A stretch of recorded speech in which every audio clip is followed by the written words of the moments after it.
Dear students, आज की class में मैं पढ़ाने जा रहा हूँ तुम्हें पॉलिटिकल साइंस का एपिसोड 17। एपिसोड 17 पढ़ेंगे बच्चों, हम लोग याद रखेंगे एपिसोड 17। यह पॉलिटिकल साइंस का एपिसोड 17 जो होगा वह राष्ट्रपति जो टॉपिक मैं पढ़ाया हूँ उस राष्ट्रपति टॉपिक का यह पार्ट 2 होगा। पार्ट 2 याद रखेंगे। पार्ट 1 इससे पहले पढ़ा चुका हूँ, पार्ट 2 पढ़ेंगे, उसके बाद हमारा राष्ट्रपति कंप्लीट हो जाता है। हम पढ़ने जा रहे हैं बच्चे। सबसे पहले हम पढ़ेंगे इसमें महाभियोग क्या है। इसके पहले हमने बताया था कि किस तरीके से राष्ट्रपति की नियुक्ति होती है, राष्ट्रपति कौन बन सकता है, राष्ट्रपति का निर्वाचन कैसे होता है, राष्ट्रपति बनने के लिए योग्यता क्या क्या होती है, कौन से एक्ट कौन से अनुच्छेद में है। अब इस एक शब्द आता है महाभियोग क्या है। तो अनुच्छेद 61 यह कहता है कि राष्ट्रपति को उसके कार्यकाल के मध्य में उसके पद से हटाना महाभियोग कहलाता है।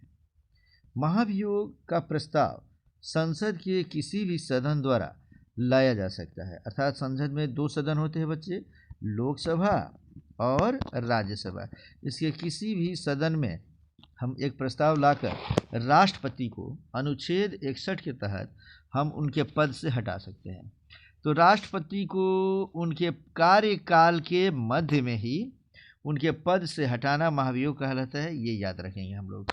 अब इसमें कहता है कि हम राष्ट्रपति को हटाएंगे कैसे जी, और क्यों हटाएंगे। तो राष्ट्रपति को हटाने के लिए इसमें कहता है क्या क्या कंडीशन हो सकती है। तो कह रहे हैं कि राष्ट्रपति द्वारा संविधान का अतिक्रमण करने पर ही महाभियोग लाया जाता है। अर्थात यदि कभी लगता है कि राष्ट्रपति संविधान का दुरुपयोग कर रहे हैं, अपने पद का दुरुपयोग कर रहे हैं, या हमारे देश को राष्ट्रपति के निर्णय से खतरा हो रहा है, या हमारे संविधान को खतरा है, तो उस स्थिति में राष्ट्रपति पर महाभियोग लाया जाता है। लोकसभा या राज्यसभा किसी भी सदन में जिस सदन द्वारा यह प्रस्ताव लाया जाता है उसके कुल सदस्यों का 1/4 सदस्य मतलब 1/4 मेंबर्स जो है यह प्रस्ताव लाते हैं। अर्थात अगर 100 मेंबर्स हैं उसमें बच्चों, तो कम से कम 25 लोग लिखित रूप से देंगे कि राष्ट्रपति को उनके पद से हटा दिया जाए, क्योंकि वे संविधान का अतिक्रमण कर दिए हैं, संविधान का दुरुपयोग किए हैं।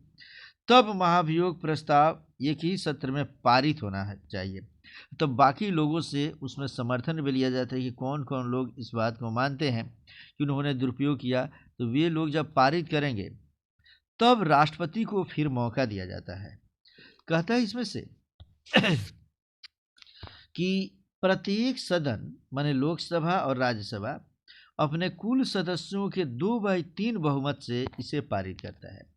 अर्थात अगर मान लो कि 100 मेंबर्स टोटल है लोकसभा में, तो अगर इसके 2/3 का मतलब क्या हो गया बच्चे, लगभग 66-67%, 2/3 मेंबर्स अगर इसको बहुमत देते हैं कि हाँ ये गलत काम किए हैं दोनों में सदन मिलाकर, तब हम उनको कहेंगे कि राष्ट्रपति को अपने उनके पद से हटा दिया जाए।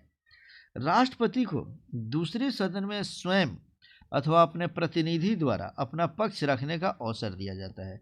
ऐसा नहीं कि सिर्फ उन पे अगर प्रस्ताव ला दिया जाए अनुच्छेद 61 के तहत कि राष्ट्रपति को हटा दिया जाए और हटा दें।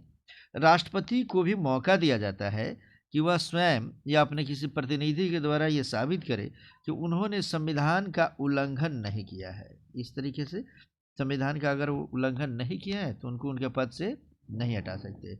अभी तक भारत में किसी भी राष्ट्रपति के लिए राष्ट्रपति के विरुद्ध महाभियोग नहीं लाया गया है। याद रखेंगे, हमारे देश में ऐसा कोई अभी तक राष्ट्रपति नहीं हुआ जिस पर महाभियोग लाकर उनको उनके पद से हटाया जा सके।